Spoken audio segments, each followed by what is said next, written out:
사라진 보수의 가치를 찾겠습니다. 진짜 보수로 거듭나겠습니다. 그러기 위해서 무너진 보수를 근본부터 재건하겠습니다. 대한민국 보수 재건 프로젝트 보수합시다.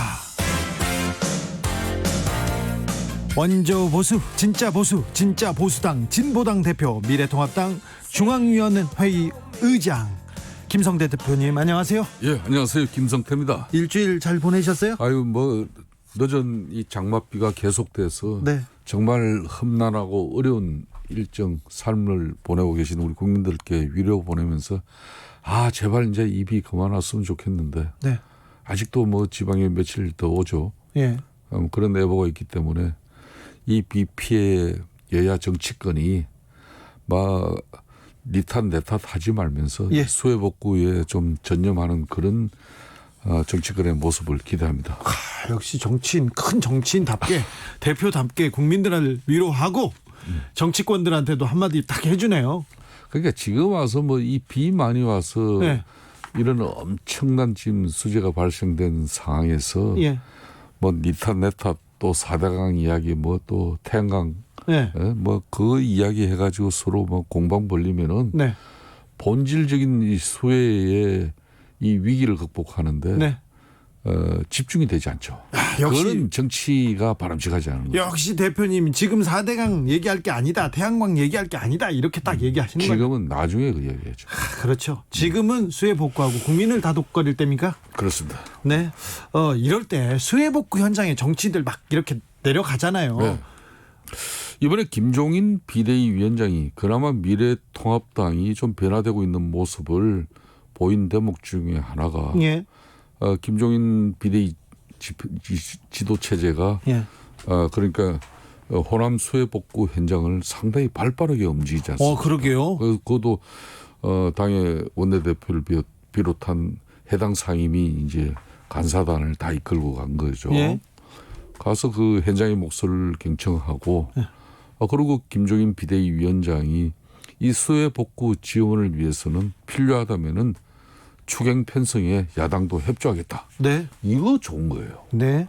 니들 지난번 뭐 무슨 이런저런 핑계로 지금 네 차례 추경해가지고 더 이상 정부 재원 없는데 무슨 또 추경 타령이냐 이러면은 수해 복구 이 현장에서 땀 흘리는 여러 가지 고생하시는 분들한테 얼마나 실망스럽겠습니까? 이런 걸 지금 뭔가 미래통합당 김종인 체제가 좀 저는 잘하고 있다고 봐요. 네.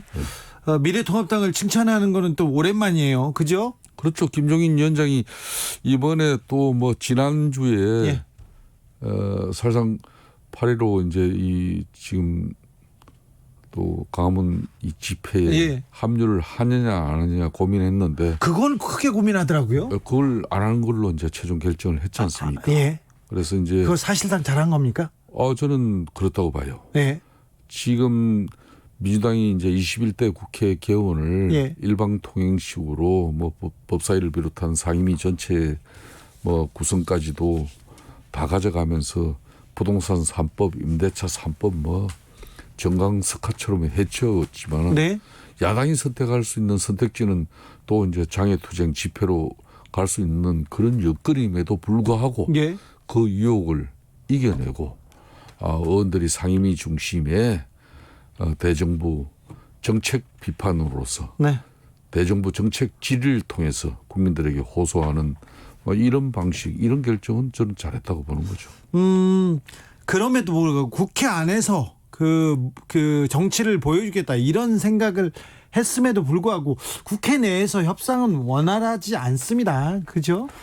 제가 계속 지금 현재 뭐 지금 이 보수를 뭐 이 보수합시다. 네. 그러면서 이 방송에 나오지만은 결론은 우리가 추구하는 이 정치력 보고는 네. 이하간에 정치의 가장 중심은 협상입니다. 네. 이 협상은 쌍방간에 상호간에 신뢰가 있어야 예. 그 기반 속에서 결과물을 가지고 때로는 주고받기도 이루어지는 건데 네. 그걸 못하는 정치는 정치가 아니죠.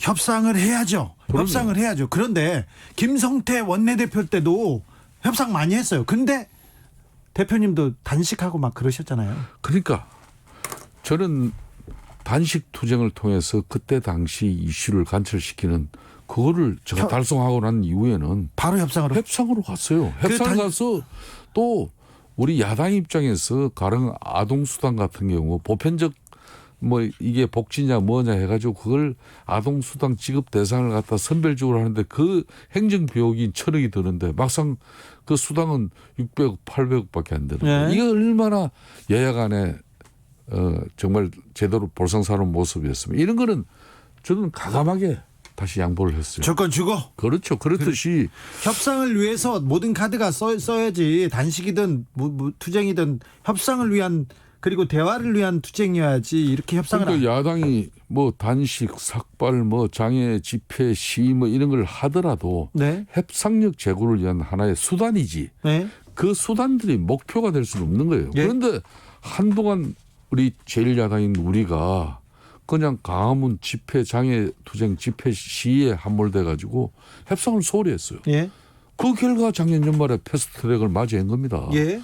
야당이 야권 공조를 통해서 대려 민주당 집권 여당을 공격하고 그 힘을 야권 공조로서 이렇게 유지를 해야 되는데 야권 공조가 대려 우리가 왕따 당하는 그런 참 어설픈 모양새로 결국은 패스트트랙을 맞이해 가지고 뭐 사실상 이 지금까지 국회가 협상이 안 되는 그런 좀 난해한 모습을 국민들께 국회에서 협상이 실종됐습니다. 그리고 정치도 실종됐습니다. 그런데 미래통합당 지지율은 계속 올라가요. 그래서 협상 안 하고 그냥 버틸 가능성도 이 전략을 쓸 수도. 이거는 뭐 그동안 저는 우리 미래통합당이 잘해서 예. 국민들이 다시 미래통합당에 대한 그런 신뢰를 보내는 차원에서의 지금 지지율 변화라고 저는 보지 않고 있습니다. 예. 이것은 분명히 집권당인 민주당이 예. 특히 이해찬 당대표가 뭐 세종시 이야기하면서 행정수도 이전하면서 서울시를 천박하다고 그러고 네. 그리고 뭐 박원순 전 시장의 그런 안타까운 모습들도 뭐 이런 정당 지지율에 많은 차이가 있는 거 아니겠습니까? 그래서 이제 우리가 그런 좀 뭐 반사의 이익을 우리는 가져온 것이지 잘했다고 볼 수 없다. 우리가 잘해서 지금 국민들 신뢰를 가져오고 있는 건 아니지 않습니까? 결정적인 게 이제 거기다가 부동산 정책의 실패죠. 네. 이 부동산 정책의 실패는 지금 민주당 대통령 국정운영 지지도에 결정적인 데미지를 준 거죠. 김성태 대표님 너무 바른 소리만 하고 좀 약간 이성적인 소리를 너무 많이 하시니까 지금 사람들이 좀 당황하시는 분도 있어요. 아니 노다지님은 아이고 이렇게 옳은 말씀을 이 상황에서 무슨 4대강 타령하고 역시 떨어져서 보니 잘 보이시나 봅니다. 이렇게 의견 주셨고요. 7373님은 김성태 전 의원님 국회에 계실 때보다 원외에 계시니까 더 좋아 보이십니다. 아이고 그렇지는 않죠? 그렇지는? 네. 뭐 정확한 지적이어서 이런 문자 오는 것 같습니다. 자, 4대강 뭐 논란 좀 그런 지금 소리 할 때가 아니다. 그리고 정치 지금 미래통합당 지지율 오른다고 좋아할 때가 아니라 정치력을 복원하자, 협상하자. 여기까지 그렇습니다. 왔습니다. 그렇습니다. 이명박 대통령이 아이고 그만해라 얘기하는데 박근혜 전 대통령 이름도 등장했습니다. 그래서 뭐 사면할 때가 된 것 같은데 이거 의장님은 어떻게 보십니까? 저는 야당의 강력한 요구에 의해서 예.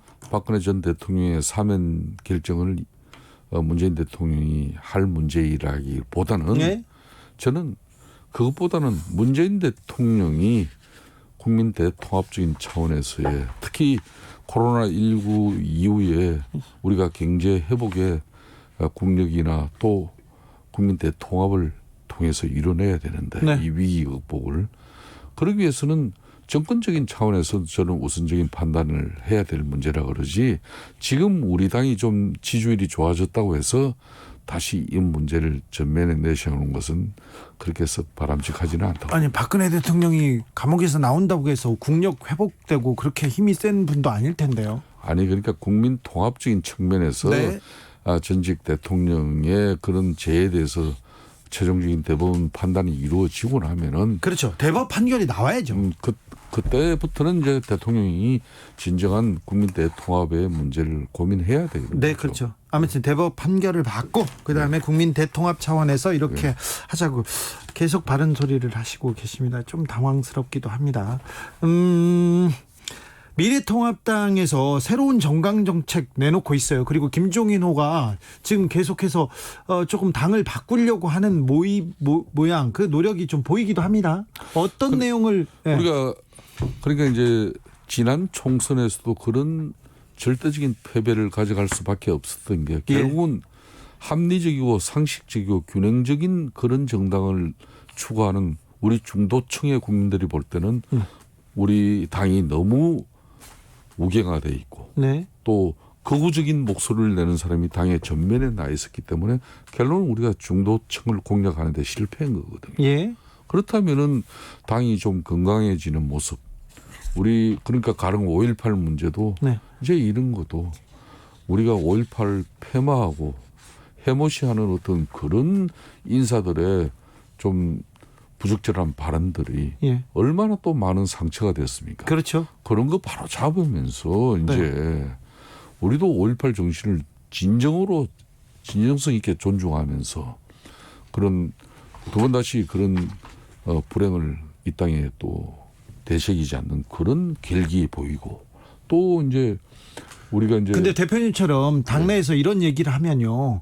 이게 그 국민의 상식이라고 보이는데 이런 얘기하면 당내에선 소수파고 좀 손가락질 받지 않습니까? 그래서 당내에 좀 흔히 말하는 좀 개혁파나 또 뭐 이런 우리가 중도를 지향하는 그런 뭐 좀 여러 가지 보수 정당의 모습에서 좀 새로운 변화를 추구할 때 늘 부딪혔어요. 네. 그 결과가 결론은 지난 4.15 총선의 실패 아니겠습니까? 예. 그러면 김종인 위원장은 바로 그 점을 너무 잘 알고 있는 겁니다. 네. 그러니까 이제 다음 주에 있을 그런 집회, 예. 광화문 집회에 다시 우리가 손쉽게 합류하지 않고 우리가 국회 내에서 야당으로서의 역할과 도리 다하겠다. 예. 이게 참 중요한 판단인 거죠. 그렇죠. 자, 더불어민주당 미래통합당 두 원내대표 취임 100일이 가까워지고 있습니다. 그런데 둘 간의 지금 대화, 협력, 화해 잘 안 되고 있는 것 같습니다. 국회에서 정치력 실종된 것 같습니다. 자, 이분들 어떻게 해야 됩니까? 자, 원래 이 8월 달은 국회 휴직입니다. 예. 지난 7월 30일 이제 국회 본회의 마치고 8월 4일까지 했죠, 그죠? 예. 휴직인데 지금까지 많이 놀았으니까 8월 달에도 좀 일해야죠. 놀지는 않았죠. 네. 싸웠나요? 민주당이 일방 통행 방식의 법안 처리라든지 상임위 운영은 계속되었고요. 미래통합당은 절로 이렇게 다녔잖아요. 그러니 이제 미래통합당 입장에서는 뭐 참 예로운 그런 모습으로 예. 뭐 절간에도 있고 네. 또 상임위에서 배제되는 모습도 국민들에게 보여주고 있었고 예. 그렇지만 이제 이 8월이 정치 복원을 할 수 있는 절호의 기회예요. 네. 더군다나 이번 뭐 이 오랜 장마로 엄청난 수재가 발생된 이 시점에 네. 여야가 머리를 맞대면서 네.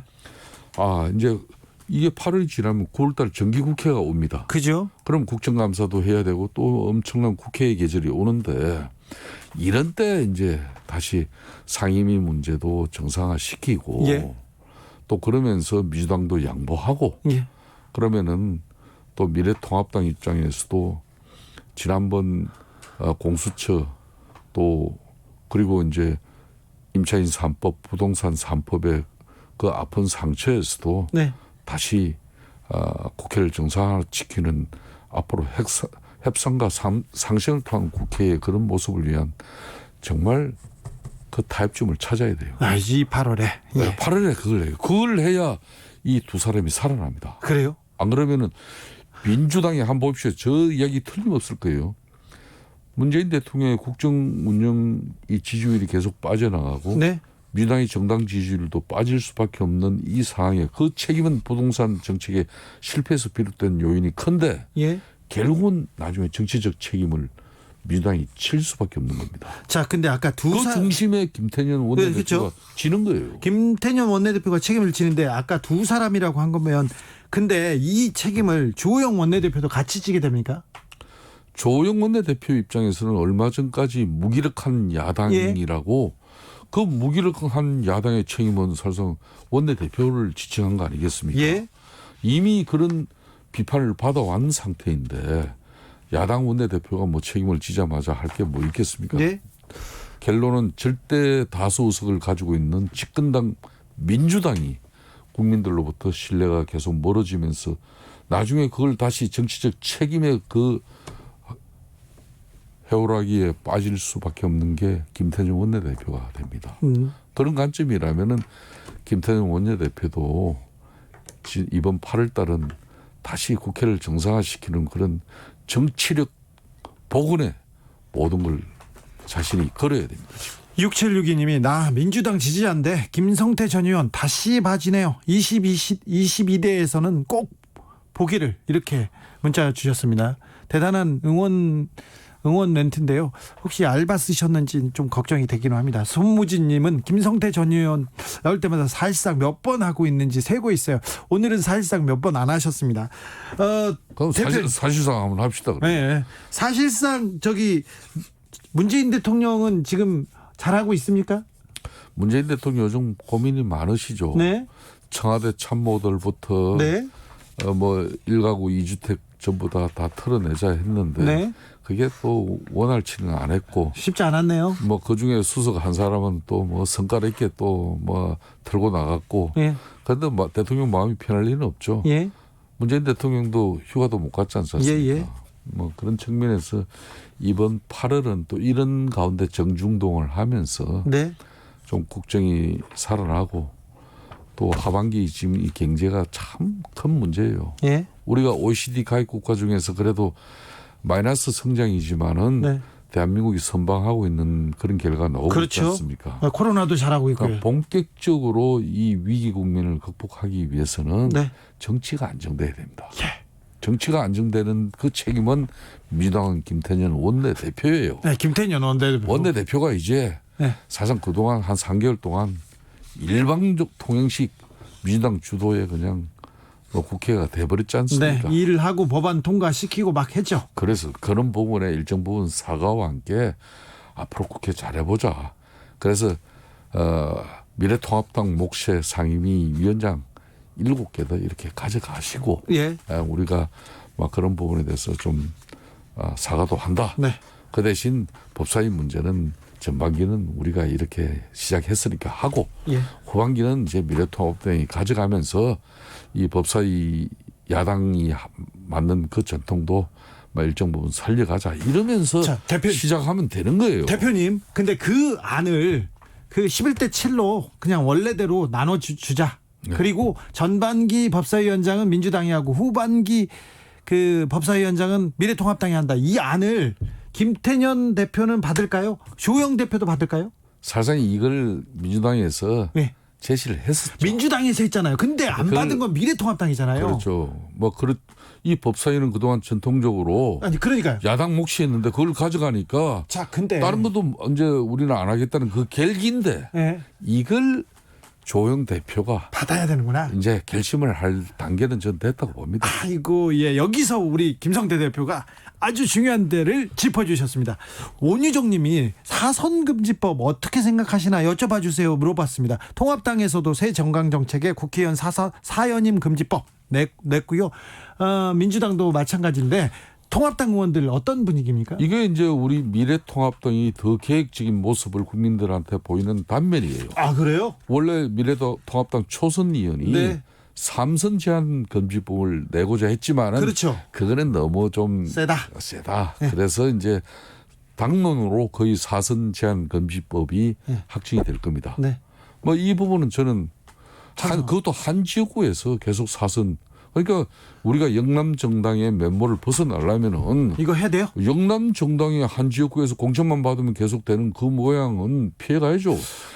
영남 지역에서 영남 지역 주민들이 계속 선수를 쌓는 기회를 줬다 그러면은 수도권에 올라와서 그 인지도를 가지고 대표님. 우리 당의 불모지에서도 좀 선방하는 모습 보여야죠. 네, 대표님 사실상 대표님이 한 번 쉬었기 때문에 이거 그냥 쉽게 이게 찬성하시는 건 아니죠. 절대 그렇지는 않죠, 우리 대표님은. 아이 뭐 그렇죠? 난 뭐 서울 지역구이기 때문에 네. 뭐 여기에 뭐 해당이 안 돼요. 일일비 하는 사람도 아닙니다. 알겠습니다. 보수합시다. 지금까지 원조 보수 김성태 미래통합당 중앙위원회 의장 함께했습니다. 감사합니다. 예, 감사합니다. 라디오 정보센터 다녀오겠습니다. 조진주 씨. 수도권 교회 관련 감염이 꼬리를 물면서 어제 국내 코로나19 신규 확진자 수는 54명으로 늘었습니다. 국내 발생 사례는 35명으로 모두 수도권과 부산에서 발생했습니다. 이번 달 들어 열흘 넘게 이어진 집중호우로 숨지거나 실종된 사람이 42명으로 집계됐습니다. 사망 33명, 실종 9명이고 전국에서 7,800명 넘는 이재민이 발생했습니다. 문재인 대통령은 오늘 집중호우로 큰 피해를 본 경남 하동군과 전남 구례군을 찾아 주민들을 위로하고 복구 상황을 점검했습니다. 역대 최장기간 장마로 인한 수해복구 대책으로 더불어민주당과 정부, 청와대가 재난지원금을 2배로 올리기로 했습니다. 재정 확보를 위한 추경 편성 여부는 추후에 판단하기로 했습니다. 정부가 최근 집중호우 때 유량 등의 자료를 토대로 4대강 보해 홍수 조절 기능에 대한 실증 분석에 나서기로 했습니다. 환경부는 민간 전문가들과 함께 실증적 평가 방안을 마련해 분석하겠다고 밝혔습니다. 주요 댐들이 수위 조절에 실패해 하류 침수 피해가 발생했다는 비난이 이어지는 가운데 댐 운영을 담당하고 있는 한국수자원공사가 댐 설계 기준에 맞게 방류를 했지만 강수량이 예상치를 뛰어넘어 피해가 불가피했다고 밝혔습니다. 전남 목포시 도시재생 사업 계획을 미리 파악한 뒤 차명으로 부동산을 매입한 혐의로 기소된 손혜원 전 의원이 징역 1년 6개월의 실형을 선고받았습니다. 입주민의 폭언과 폭행에 시달리다 스스로 목숨을 끊은 고 최희석 경비원의 유족들이 주민 신모 씨를 상대로 제기한 민사소송에서 승소했습니다. 지금까지 라디오 정보센터 뉴스였습니다.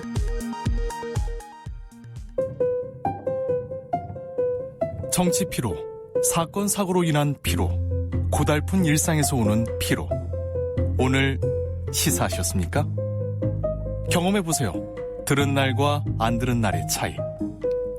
여러분의 피로를 날려줄 저녁 한 끼 시사 추진우 라이브.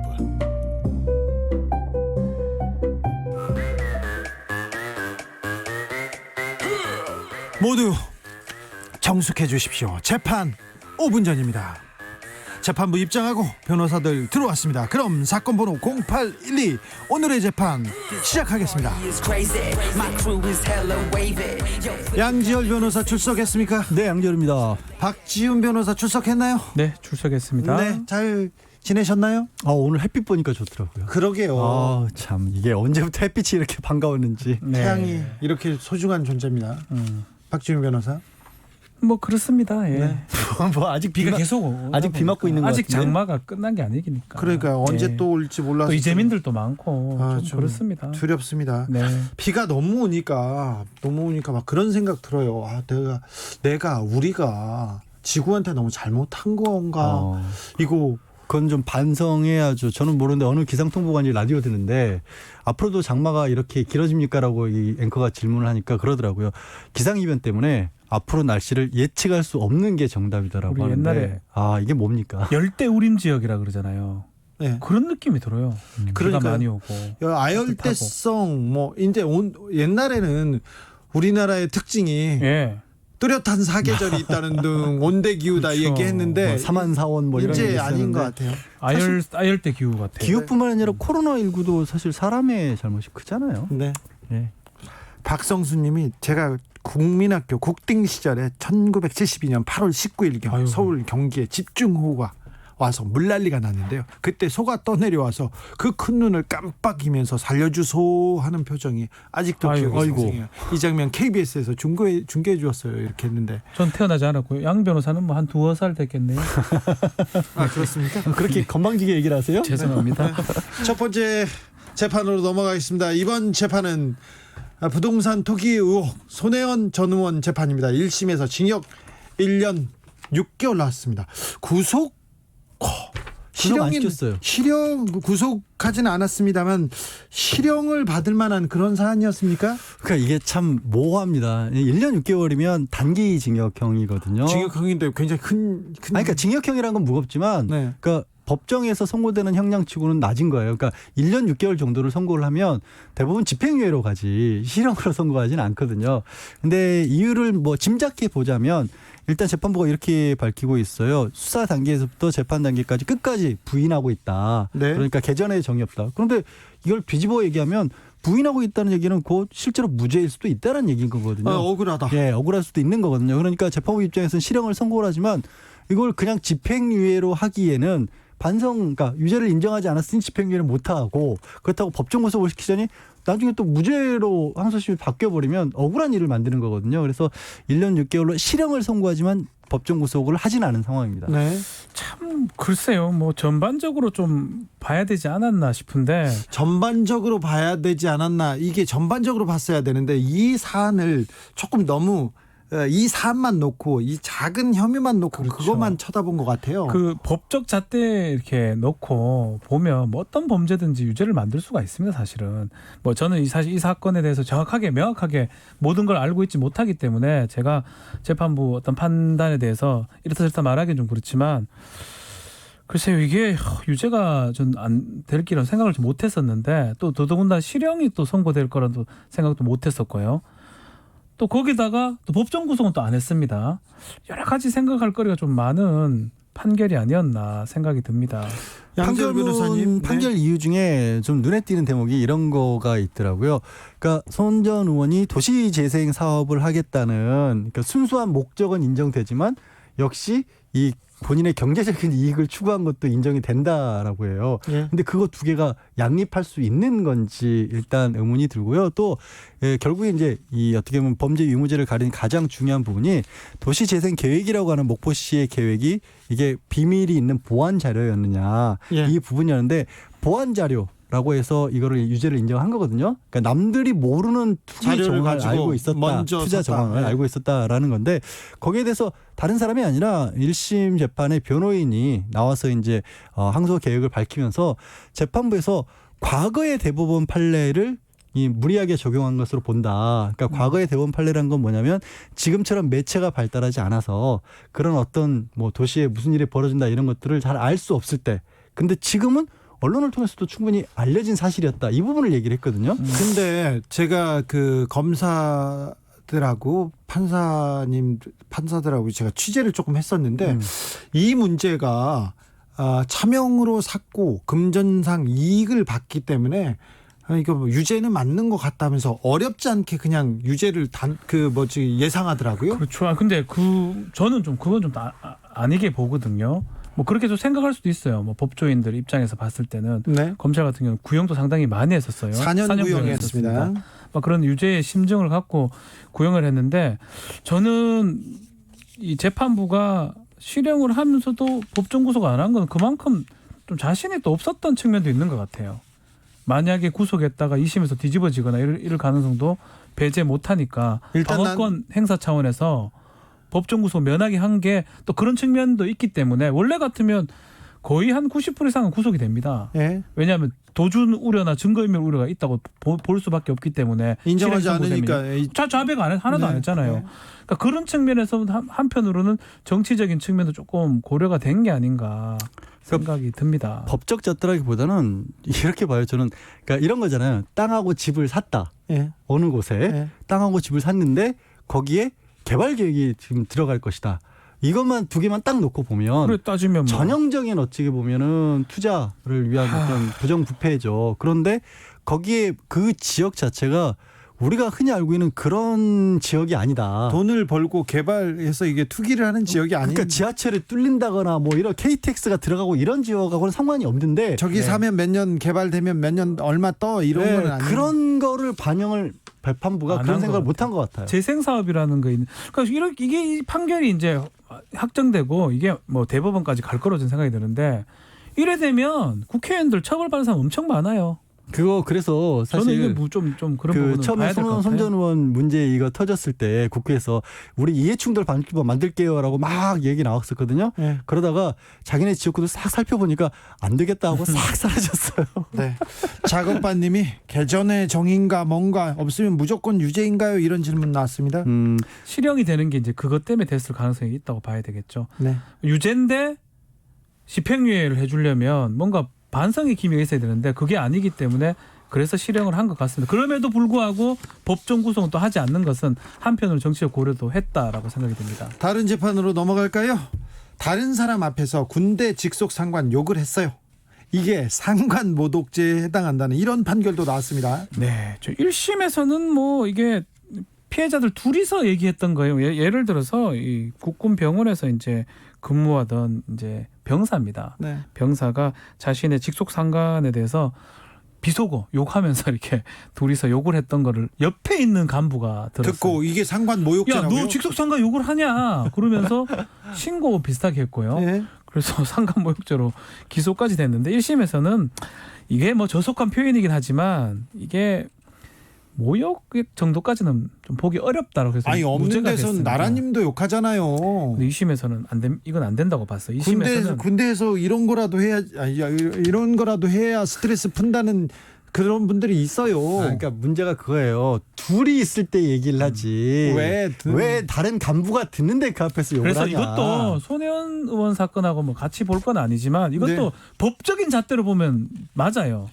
불특정 다수 3인, 2, 3인이 있는 불특정 다수 있는 데서 어떤 사람의 경멸적 의사표시를 해서 추상적으로 얘기를 해서 인격적 가치를 사회적 가치를 떨어뜨릴 때 모욕죄가 되는 거거든요. 그 사람이 상관이었고 법적 잣대는 딱딱딱 떨어지기 때문에 1심에서는 그 정도까지 처벌할 필요 있겠냐고 그러게요. 봤는데 예. 2심에서는 잣대대로 봤을 때는 이거 범죄 성립하잖아 라고 해서 유죄를 선고한 겁니다. 군 법원은 이렇게 더 좀 엄격해야 되나요? 군에서는 더 엄격해야 됩니까? 상관에 대한 이런 얘기가? 아니요, 이거는 사실 우리 일반인법을 적용해도 비슷할 거예요.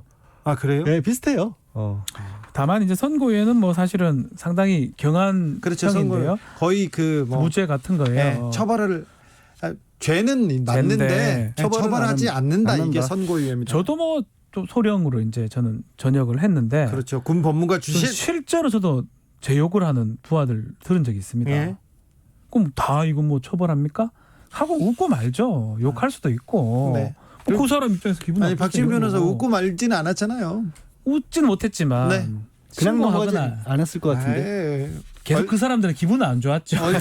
얼차례 시키고 그러지 아니 않았어요? 올차례라니요. 네. 그건 그런 거 안 했습니다. 하지 않았습니다. 자, 본격적으로 재판 들어가겠습니다. 재판 가기 전에 교통정보센터 다녀오겠습니다. 정현정 씨. 네, 현재 서울 시내 통제 구간은 개화 육관문과 잠수교 두 곳입니다. 한편 강변북로 구리 쪽으로 성산대교 조금 지난 지점에는 적재물이 있어서 조심하셔야겠는데요. 처리 작업을 하고 있어서 4차로가 막혀 있습니다. 퇴근 시간이 가까워지면서 정체 구간은 늘었는데요. 특히 서부간선도로는 양방향 전 구간이 밀리고요. 경부고속도로 서울 방향도 안성분기점부터 정체가 시작됐습니다.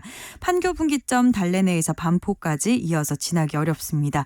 반대 부산 쪽은 한남에서 서초까지와 신갈분기점에서 수원까지 이어서 막히고요. 서울 양양고속도로는 덕소3패에서 강일까지 3km 구간 속도 줄여 지납니다.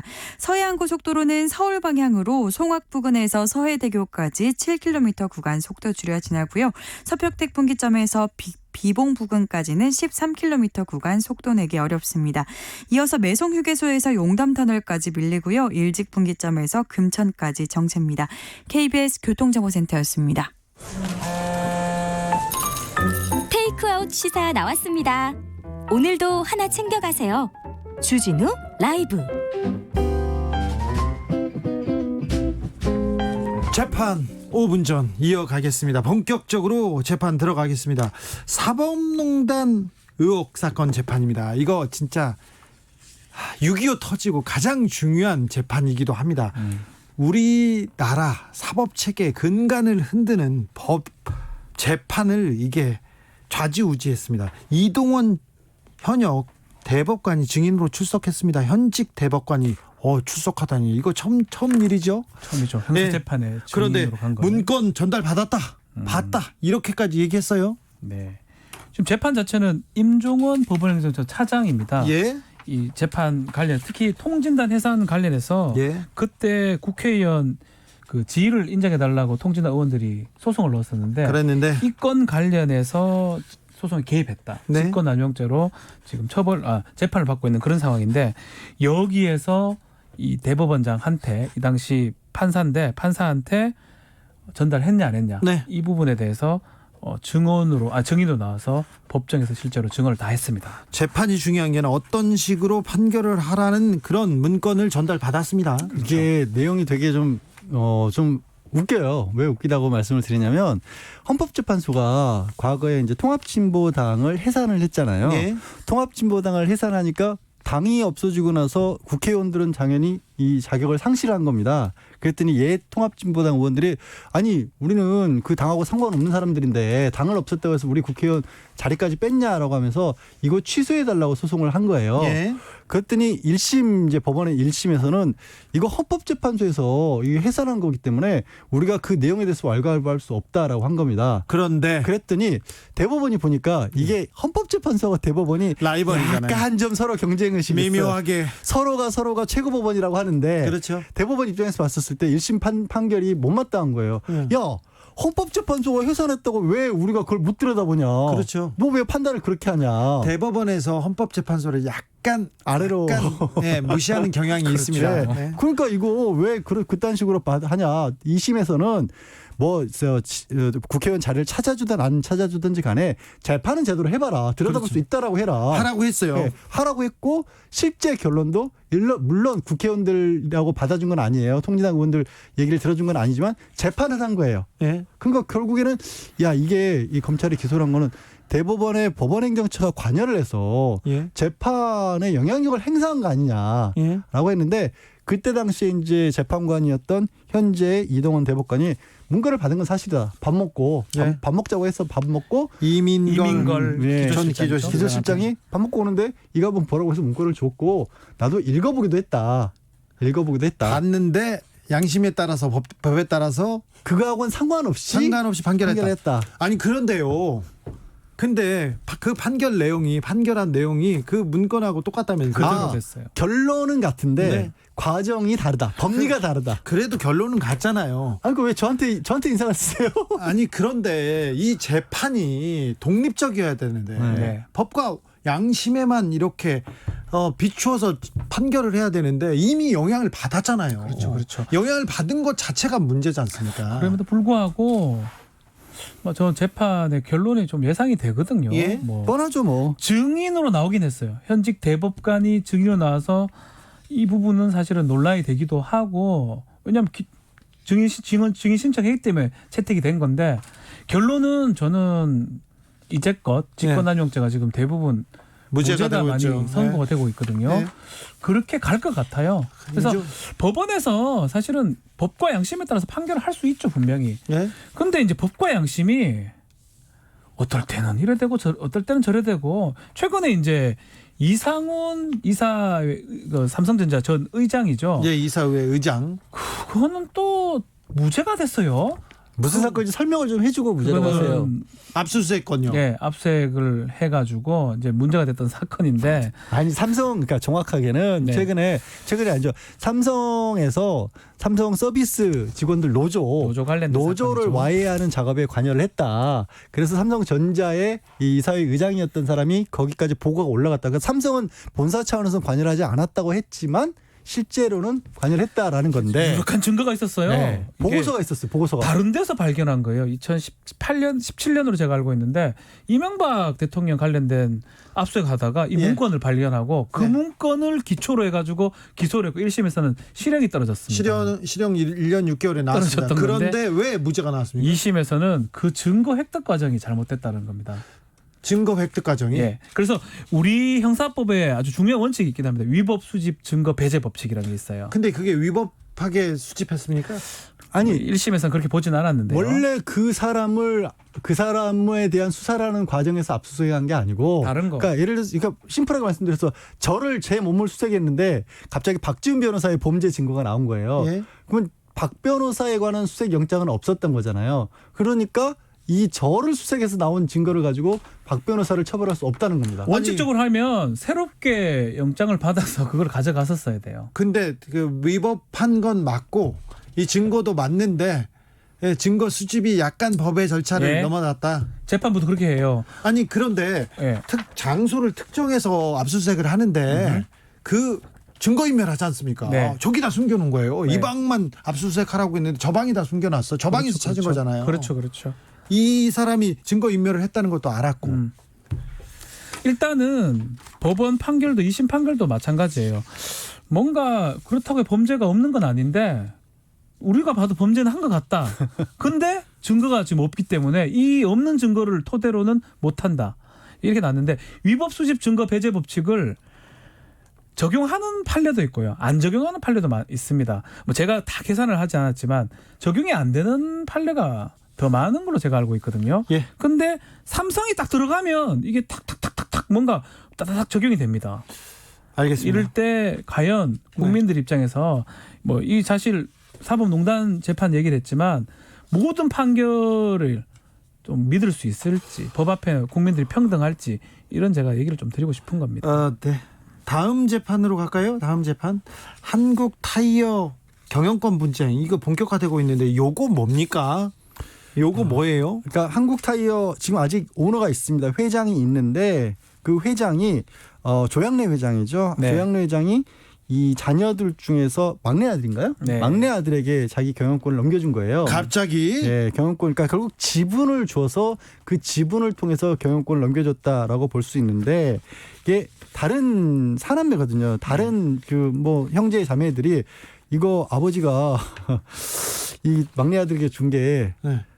정상적인 어떤 정신을 가지고 이 경영권 쓰게 해준 게 아니다. 갑자기 딸은 안 된다 그러면서 저 아들한테 다 주겠다 이렇게 했다면서요? 조금 이상하죠. 막내 아들한테 모든 지분을 줬기 때문에 이게 온전한 정신으로 지분을 승계한 건지 좀 의심스럽다라면서 예. 성년 후견인 신청을 한 겁니다. 아하. 그래서 정상적인 어떤 판단을 못하기 때문에 그 판단을 할 사람을 후견인 지정을 해달라라고 요청을 한 것입니다. 그러면 그 조양래 회장이 지금 건강 상태가 안 좋습니까? 아니 본인의 얘기는 건강하시다는 멀쩡하다고 거예요. 그러면서 하는데요. 이게 참 예. 말을 전하면서도 그러니까 딸들이나 다른 자식들이 아빠 지금 정신 상태가 좀 이상하니까 예. 다시 판단해 주세요 이렇게 지금 소송을 한 거지 않습니까? 그랬더니 이제 아버지가 딸은 괜찮은지 물어보고 싶다라고 네. 맞받아쳤고 이거 비슷한 상황을 우리 저기 롯데 신격호 신격호 롯데 회장. 때도 봤었죠. 그렇죠. 예.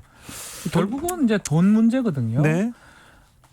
자식 입장에서 네. 나한테 주면 멀쩡한 거고요. 네. 남한테 주면 다른 자식 형제들한테 주면 이게 잘못됐다고 생각하는 것 같아요. 조금 이상한 것이 아버지가 나한테 돈 안 줬다고 해서 아버지 정신 상태가 이렇게 얘기를 하고 딸도 정신 상태가 이렇게 아버지하고 지금 딸하고 이렇게. 근데 이거는 예. 재벌이라서 좀 문제지 일반적인 어떤 사회에도 많이 일어납니다. 특히 이제 뭐 아버지나 어머니 혼자 있을 때 네. 의지하잖아요, 자식들한테. 네. 그러면서 그 의지한 자식한테 모든 것을 주기도 하고 예. 그러면 다른 자식들이 뭔가 지금 정신적으로 온전하지 않은데 어떤 설득당해서 모든 재산을 저렇게 처분한다. 그렇게 해서 성년 후견인 신청을 하는 경우 꽤 많습니다. 근데 그러면 이 경영권 분쟁 이 재판은 어떻게 될 것 같습니까? 결국엔 이제 이 법원에 이 성년 후견 신청이 들어갔기 때문에 네. 실제로 그 정신감정하죠. 조 회장이 네. 온전한 정신을 가졌다고 볼 수 있을지에 관한 감정이 들어가는 상황이 될 만약- 거예요. 근데 그렇죠. 이거는 이제 사실 알아두실 필요는 있는 제도입니다. 왜냐하면 필요한 경우들은 있어요. 필요한 경우 뭐 재산을 낭비한다거나 아니면 실제로 어떤 지적 능력이 굉장히 많이 상실된 병을 앓고 있는 경우도 있을 수 있지 않습니까? 네. 그럴 때 자칫 잘못해서 범죄의 어떤 피해자가 될 수도 있어서 통장 관리 같은 걸 제대로 못 하신 거나 해서 그럴 때는 자식들이 이게 법이 이게 나쁘다고만 생각할 게 아니라 이 부모님을 보호하기 위해서라도 알아두실 필요는 있는 제도거든요. 다만 이제 그게 이런 의미로 쓰이질 않고 이렇게 좀 재벌가에서 가끔 나와요. 그렇죠. 지금 나오죠. 그러니까 지금 이제 만약에 이제 뭐 정확하게 다 계산을 해봐야 되겠지만 지분율이 상당히 많이 확보된 걸로 보여요. 예. 그러기 때문에 조현범 씨한테 그렇죠. 조현범 막내 아들이. 근데 에, 만약에 후견인이 선정이 돼서 네. 후견인이 이 지분을 이전한 거를 무효화할 수도 있어요. 그래요? 뭐 잘못된 거다, 의사 능력이 없는 상태에서 한 거다, 그렇게 된다 그러면 반전이 또 일어날 수도 있지 않을까 생각이 좀 듭니다. 롯데는 어떻게 됐죠? 롯데는 그때 신격호 회장의 그 건강이 그때는 조금 문제가 있었다고 판단했나요? 그때 성년 의견까지는 받아들여지가 않았고 유죄 선고를 그렇죠. 하면서도 이제 구속을 못 시켰었죠. 1심에서도. 신동빈 측이 이제 유리하게 결론이 네. 났습니다. 신동빈 회장의 손을 들어줬었죠. 그러니까 회장 쪽 성년 후견 제도로 가지를 못했어요. 몸 상태가 더 안 좋다 보니까. 네. 그래서 그때는 신동주 형이 신청을 했고요. 신청을 했었죠. 예, 이상한 거 아니냐, 왜 신동빈 내 동생 다 가느냐라고 했는데 법원에서 그 정도 판단까지는 못 받았습니다. 여기도 아마도 만약에 어떤 정신적 그런 것들이 이제 감정이 돼가지고 후견인이 된다 그러면 후견인 같은 경우는 제가 봤을 때는 지분을 돌리는 어떤 무효 소송이라든지 이걸 할 가능성도 있을 것 같아요. 이번에 그럴 것 같습니까? 저는 그거 쉽지 않을 것 같아요. 왜냐하면 그거를 돌린다라는 거는 자체가 후견인의 업무 범위에 과연 포함됐다고 볼 수가 있을지, 그리고 시점 같은 경우도 이미 이제 넘어가 있는 상황이기 때문에 앞으로가 아니라 이미 넘어가면 과거에 이 넘겼을 때의 정치인 상태에 관해서 또 감정을 해야 되거든요. 네. 그건 훨씬 더 어려워요. 조양래 회장이 지금 82살이십니다. 37년생인데 네. 첫째 딸 왜 그러는지 모르겠어. 첫째 딸한테 경영권 절대로 안 줘. 이렇게 얘기하는 걸 보면 그 생각이 약간 움직이는 것 같진 않아요. 지금 보면. 그리고 차남 조현범 씨가 사실은 지난해 구속됐었어요. 이분이 수천억대 자산가인데 그 다른 그 하청업체한테 돈을 매달 몇백만 원씩 이렇게 몇백만 원씩 상납받다가 걸려가지고 네. 구속됐습니다. 네. 근데 그러면서도 조현범을 내가 전부터 계속 최대 주주 후계자로 점 찍었다 얘기를 했다고는 지금 조양래 회장이 말하고 있답니다. 이게 이제 재벌에서 일어나는 좀 상황 같아요. 네. 한쪽한테 몰아주고 싶거든요. 왜냐하면 자기 이제 여러 분산이 돼버리면 쪼개질 수 염려도 있는 아니 거고. 다 사랑하는 자식들 안 아닌가? 그러네요. 네? 우리 집은 다 사랑하는데, 저는 우리 아들 딸. 네. 여기는 안 뭐 돈이 없을 때는 다 사랑하는데 네. 이게 쪼개지고 이러면 본인이 판단할 때는 우리 기업이 한국 타이가 쉽지 않다라고 생각을 한 거고, 그렇다면 가장 가업을 승계할 수 있는 또 가장 자신이 이뻐하는 네. 차남한테 한 거고, 그러다 보니까 이런 분쟁들이 일어나는 것 같습니다. 1605님이 일반 서민들도 똑같아요. 토지보상금 50억 받으면 형제들끼리 어떤가요? 막 그러는데 안 그런 사람도 많아요. 많아요. 아니 50억 받으면 서민이 아니죠. 더 이상. 일반 서민이 아닙니다. 그 그렇죠. 사람은. 그럼 싸울 만하죠. 네?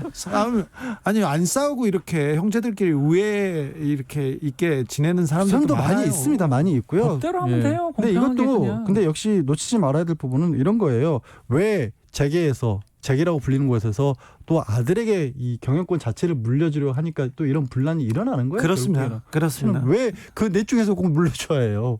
그게 문제죠. 처음부터 문제는. 뭐 물려주고 싶은가 보죠. 아니, 그런데 돈은 많이 충분히들 가지셨잖아요. 이미. 이렇게 그 경영권 승계 이걸 가지고 이렇게 다투는 나라는 좀 거의 없죠. 네, 별로 미국이나 없어요. 외국 사례 같은 북부 유럽 같은 경우는 경영 제도가 전문 경영인이 합니다. 이게 소유는 이제 주식회사 딱 그런 거거든요. 네. 지분은 갖고 있대. 그 경영 자체는 딴 사람이 하는데 미국은 거의 그렇죠. 우리는 지금 그거 네. 꼭 경영하려고 그렇게 난립니다. 미국은 거의 그렇고 유럽의 전통적인 부자들은 그 기업을 이렇게 세습하기도 합니다. 네, 그런데 그렇죠. 왜 그러냐면 지분을 여기는 주식회사로 안 갖고 네. 그냥 그 집안에서 다 가지고 있어요. 그런데 후계자 교육을 아주 어렸을 때부터 혹독하게 시켜서 웬만하면 안 하려고 하는 사람들이 많다고 저는 책에서는 그렇게 읽었어요.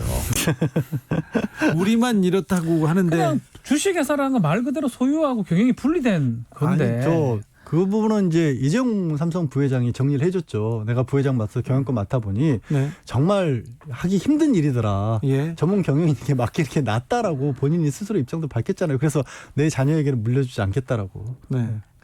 그게 전문 경영인이 맞다는 얘기 아닐까요? 그런 뜻은 아니고 요새는 또 다른 얘기 계속 나오지 않습니까? 저기 삼성에 그 CEO, 삼성의 그 사장들이나 부회장들 계속 나와가지고 우리나라는 전문 경영인 하면 안 된다. 오너가만 해야 된다. 이렇게 얘기하는 걸 보면 좀 당황스럽기도 합니다. 판결 네. 최성우님 이런 문자 주셨어요. 내가 저렇게 증거인멸했어도 판결 이렇게 할까요? 하면서 판결 재판에 대해서 조금 믿지 못하고 승우하지 못하는 경우가 많은 것 같아요. 최근에 들어서 더 그렇습니다. 뭐 좀 이렇게 뭐 판결뿐만 아니라 뭐 검찰에서도 검찰 수사도 마찬가지고요. 네. 그리고 우리가 알 수 없는 제도들도 최근에 많이 국민들한테 알려졌잖아요. 예. 예컨대 수사심의위원회 같은 거. 갑자기 툭 튀어나와가지고 그런 걸 봤을 때 공평하게 적용이 된다고 많은 분들이 못 느낄 것 같아요. 약간 그러게요. 권력 있고 힘 있는 네. 사람한테는 유리하게 가고 이른바 유전무죄, 무전유죄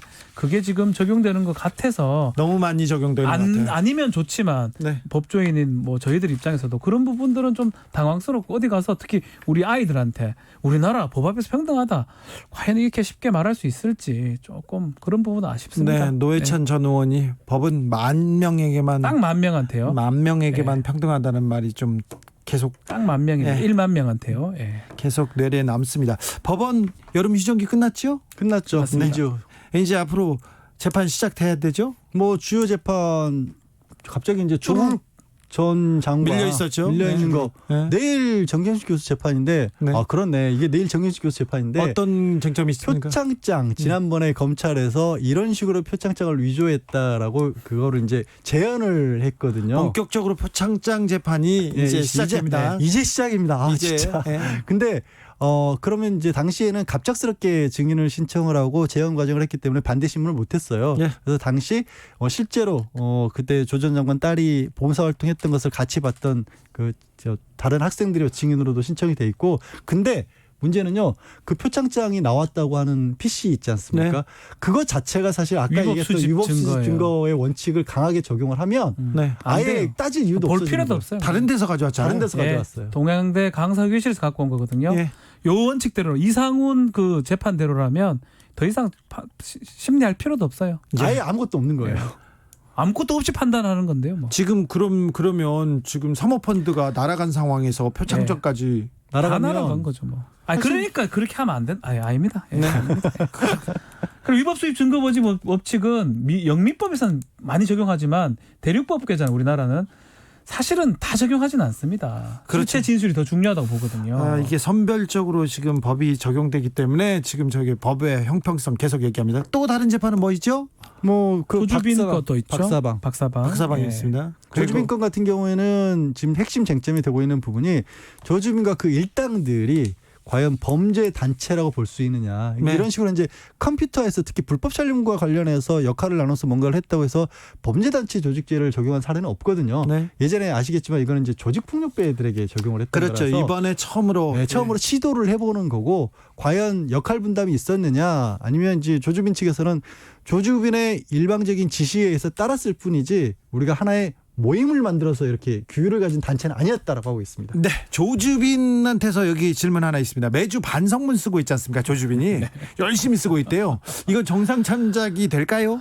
아무런 도움이 이런 말하면 안 되지만 이렇게 누가 표현하더라고요. 반성문이라고 뭐냐면 바닷물을 물컵으로 지금 덜어내는 겁니다. 그래요?